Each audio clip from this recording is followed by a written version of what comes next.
Assalamualaikum warahmatullahi wabarakatuh. Perkenalkan, nama saya Eka Rani Era Wahyuni, NIM 14060222143. Di sini saya akan memaparkan terkait lembar observasi yang saya gunakan untuk mengambil data terkait teori perkembangan sosioemosional peserta didik. Yang pertama itu ada lembar wawancara terkait teori perkembangan sosioemosional berdasarkan teori ekologi Bronfenbrenner.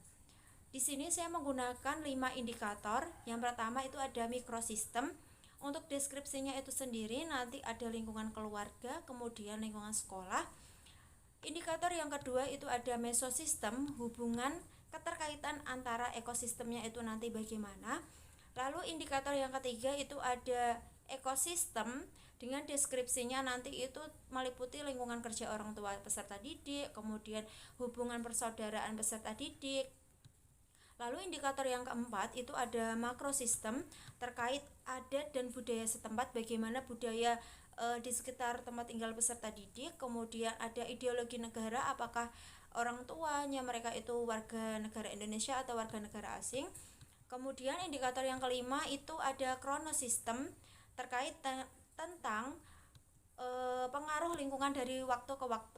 Lalu lembar observasi yang kedua itu terkait teori perkembangan rentang hidup Erikson.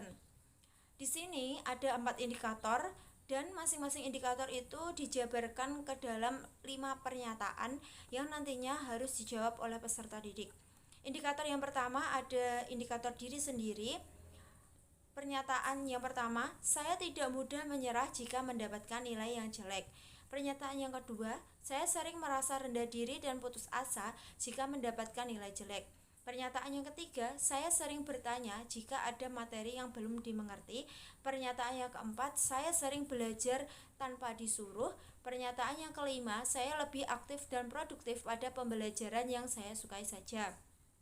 Untuk indikator yang kedua itu ada lingkungan pertemanan atau teman. Pernyataan yang pertama, saya memiliki banyak teman di sekolah. Pernyataan yang kedua, jika saya mengalami kesulitan belajar, saya meminta bantuan teman.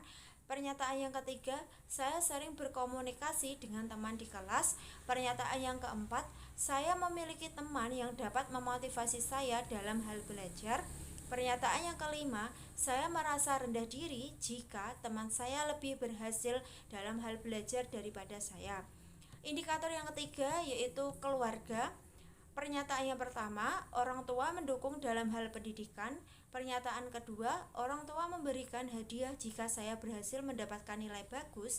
Pernyataan yang ketiga, orang tua memfasilitasi kebutuhan sekolah. Pernyataan yang keempat, orang tua selalu memberikan nasihat jika saya merasa tidak mampu dan rendah diri dalam hal belajar. Pernyataan yang kelima, orang tua mendukung bakat dan kemampuan saya. Indikator yang keempat terkait lingkungan sekolah. Pernyataan yang pertama, guru memotivasi saya jika mendapatkan nilai jelek. Pernyataan yang kedua, guru memberikan hadiah jika saya berhasil dalam hal belajar.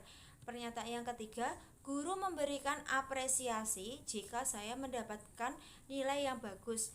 Pernyataan yang keempat, lingkungan sekolah mendukung kegiatan pembelajaran. Pernyataan yang kelima, sekolah memiliki fasilitas yang dapat saya gunakan untuk mengembangkan bakat dan keterampilan. Nah, dalam teori perkembangan tentang hidup Erikson ini, untuk anak usia sekolah dasar itu berada pada tahap industri versus inferiority, di mana peserta didik itu mulai aktif untuk mengembangkan pengetahuan dan keterampilannya dalam membentuk rasa percaya diri mereka agar mereka itu tidak gagal, sehingga rasa rendah diri mereka itu tidak muncul.